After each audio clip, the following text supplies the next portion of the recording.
Indicate करता है एक थर्ड पार्टी इंटरफेरेंस की।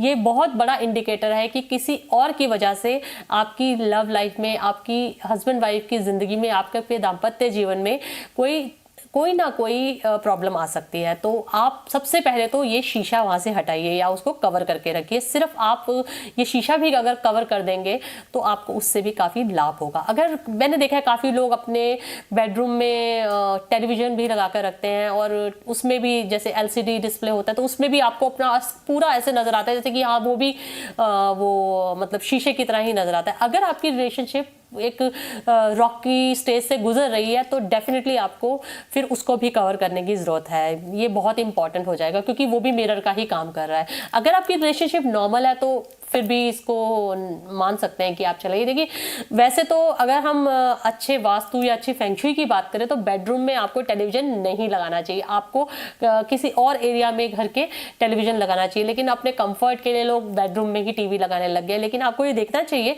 कि जो टेलीविज़न के अंदर जो एनर्जीज आती हैं वो एनर्जीज आपको डिस्टर्ब करती हैं। कुछ ऐसी ऊर्जा पैदा होती है जो लव एनर्जी, जो अच्छी पॉजिटिव एनर्जी जो रिलेशनशिप के लिए होती है उसको ये डिस्टर्ब करती है। जो इलेक्ट्रोमैग्नेटिक रेडिएशंस होती हैं वो एनर्जी को डिस्टर्ब करती हैं और यिन और यांग के बैलेंस को भी डिस्टर्ब करती है। काफ़ी यांग एनर्जी आती है और बैलेंस्ड एनर्जी को डिस्टर्ब करती है जो कि रिलेशनशिप लव को काफ़ी ज़्यादा नीचे ले जाती है। अब बात करते हैं कुछ और चीज़ें जो आपकी रिलेशनशिप को डिस्टर्ब कर सकती है।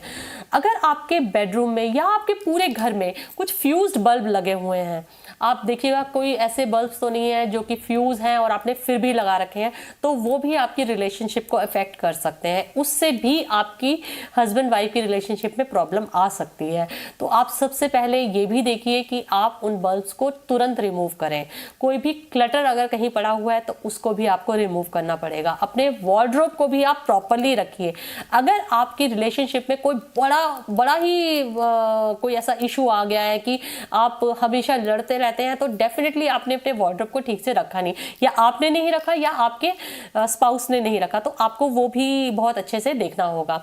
अब इम्पॉर्टेंट चीज़ हेल्थ को लेकर कि आपकी पत्नी या आपके पति की हेल्थ अच्छी नहीं रहती, इस वजह से आप मायूस रहते हैं और आपके बेडरूम में आप जाते ही आप एकदम से बिल्कुल ऐसे ही फील करते हैं कि बस अब बीमार ही है। तो इसका एक रीज़न ये हो सकता है कि आपके south west corner of the bedroom में बाथरूम हो सकता है। अगर south west corner of bedroom में बाथरूम है तो डेफिनेटली आप में से एक व्यक्ति तो सफ़र करेगा ही। सबसे इम्पॉर्टेंट होगा कि आप अपनी पत्नी की हेल्थ को ध्यान में रखते हुए साउथ वेस्ट में बाथरूम, अगर आप नया घर बना रहे हैं तो ना बनाए, लेकिन अगर बन चुका है तो साउथ वेस्ट जो है आपका बाथरूम, उसके अंदर बहुत कुछ ऐसे उपाय कर दीजिए। वुडन एलिमेंट आप ले आइए, काफ़ी ज़्यादा जैसे बोलते हैं ना कि बांस के कुछ ऐसे आर्टिफैक्ट्स लगा दीजिए या एक विंड चाइम लगा दीजिए बांस का बना हुआ, तो उससे भी आपको काफ़ी राहत मिलेगी। तो ये उपाय आप कर सकते हैं। एक चीज़ और है, आप अपने बेडरूम में कभी भी लैपटॉप का इस्तेमाल भी मत कीजिए। लैपटॉप का इस्तेमाल करने से भी रिलेशनशिप में प्रॉब्लम्स आ जाती हैं। अगर आपको लैपटॉप यूज़ करें तो ड्राइंग रूम में कीजिए या आपने किसी और एरिया में, लिविंग एरिया आपने अलग से बनाया तो वहाँ बैठ के कीजिए। लोग अपने बेडरूम में ही अपना ऑफिस बना लेते हैं, वो भी एक अच्छा आइडिया नहीं है। वर्क फ्रॉम होम के टाइम पर बहुत सारे लोगों ने ऐसा किया था, लेकिन वो एक अच्छा आइडिया नहीं है। जिन लोगों ने अपने, जनरली मैंने देखा है कि काफ़ी सारे लोग हैं जिन्होंने अपने लिविंग रूम में या ड्राइंग रूम में अपना एक सेक्शन बनाया जहाँ से वो अपनी कॉल्स वगैरह करते हैं। वो एक बेटर आइडिया है, उससे आपका काम भी अच्छा चलेगा और उससे आपकी रिलेशनशिप भी इफेक्ट नहीं होगी। रिलेशनशिप को स्ट्रेंथन करने में इनफैक्ट वो चीज़ आपको हेल्प भी करेगी। तो ये एक बहुत अच्छा आइडिया है। अगर आपके घर में ऐसा है कि आपकी इन लॉज के साथ आपकी रिलेशनशिप खराब हो रही है तो आप डेफिनेटली चेक कीजिए कि आपके घर की एंट्रेंस कैसी है। अगर आपकी घर की एंट्रेंस के आसपास कोई हर्डल है या कुछ ऐसा है कि बिल्कुल उसके मतलब एंट्रेंस के पास कोई मीटर लगा हुआ है या कुछ लगा हुआ है, तो उसकी वजह से भी कुछ इस तरह की एनर्जी जनरेट हो सकती है जो आपको इस तरह की एनर्जी दे कि अंदर रहने वाले लोगों के बीच में मतभेद रहे। तो उसको डिस्ट्रॉय करने के लिए आपको क्या करना चाहिए, वहाँ काफ़ी सारे प्लांट्स लगा देने चाहिए। प्लांट्स लगाने से उस तरह की एनर्जी डिस्ट्रॉय हो जाएगी या ब्लॉक हो जाएगी, तो आपको वो प्रॉब्लम नहीं आएगी। और घर के अंदर आपको एक चीज़ और ध्यान रखनी है कि आपका जो किचन है वो बहुत इंपॉर्टेंट होगा रिलेशनशिप लग को मेंटेन करने के लिए। जिस घर में नॉर्थ डायरेक्शन में चूल्हा होता है वहाँ पर बहुत लेटर स्टेजेस पर जाकर ही सही, लेकिन प्रॉब्लम आती है, मतलब सास बहू का रिश्ता बहुत ज़्यादा खराब हो जाता है।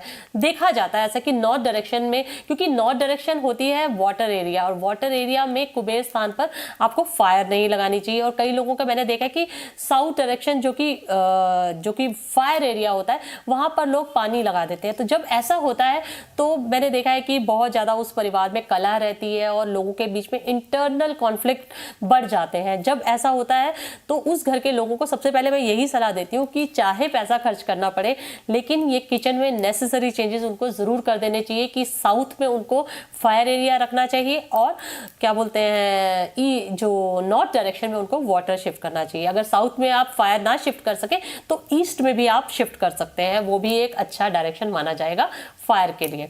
तो आप इस चीज़ का ध्यान रख सकते हैं, इससे आपकी रिलेशनशिप में काफ़ी आपको राहत मिलेगी।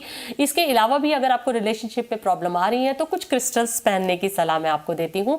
रिलेशनशिप इंप्रूव करने के लिए आप पहन सकते हैं रोज क्वार्ट्ज। अगर आप मेल हैं तो आप किसी पेंडेंट की फॉर्म में पहन सकते हैं, एक जैसे पॉइंटर्स होते हैं, पॉइंटर्स की फॉर्म में आप पहन सकते हैं। और अगर आप फीमेल हैं तो ब्रेसलेट पहन सकते हैं आप रोज क्वार्ट्ज का, आपको काफ़ी हेल्प करेगा। इमोशनल स्टेबिलिटी देने में रोज क्वार्ट्ज काफ़ी सहायक होता है। और जैसे अगर आपको लगता है कि आपकी रिलेशनशिप में कोई तीसरा पर्सन आ गया है और आप उस चीज़ को रोकना चाहते हैं, तो अपने स्पाउस की बेड साइड पर आप रख दीजिए एक एमेथिस्ट का बहुत बड़ा रॉक। जब आप ऐसा करते हैं उसको एक रेड कलर के थ्रेड से बांधकर उसके बेड पे आप बांध देते हैं। जैसे फेंगशुई टिप है ये, और ये ट्राइड एंड टेस्टेड है, बिकॉज मैं एक फेंगशुई मास्टर हूँ। ये चीज़ मैंने खुद भी अपनाई है और बहुत सारे लोगों को मैं बोलती हूँ ये पहले ही करके रखो ताकि थर्ड पार्टी का प्रॉब्लम ही ना हो। तो आप ये करके देखिएगा, आपको काफ़ी लाभ होगा इससे, और आपकी जो मैरिड लाइफ है हमेशा बहुत अच्छी रहेगी और उसमें एक स्पार्क बना रहेगा। तो ये एक ऐसी चीज़ है कि जो कोई भी नॉर्मली इजीली कर सकता है। एमेथिस्ट क्रिस्टल बहुत इजीली मिल जाता है, और बच्चों के लिए भी मैं बोलूँगी बच्चों को भी एक अच्छा एनवायरनमेंट देना चाहिए, और कोशिश ये करनी चाहिए कि बच्चों के रूम में भी कुछ अच्छे क्रिस्टल रखे जाएं ताकि बच्चों के साथ भी आपका एक रिलेशन बहुत अच्छा बना रहे। तो बच्चों के रूम में आप रखिए वाइट कलर का क्वार्ट्ज क्रिस्टल, और वो रखने से बच्चों के साथ भी आपके रिश्ते बहुत अच्छे बने रहेंगे। और ओवरऑल देखा जाए तो आपको घर के सेंटर में लगाना चाहिए एक बड़ा झूमर या कुछ अच्छा क्रिस्टल्स रखने चाहिए, जिससे कि घर में एक अच्छा सा एम्बियंस भी क्रिएट हो और घर के लोगों को बहुत अच्छी एनर्जी मिले।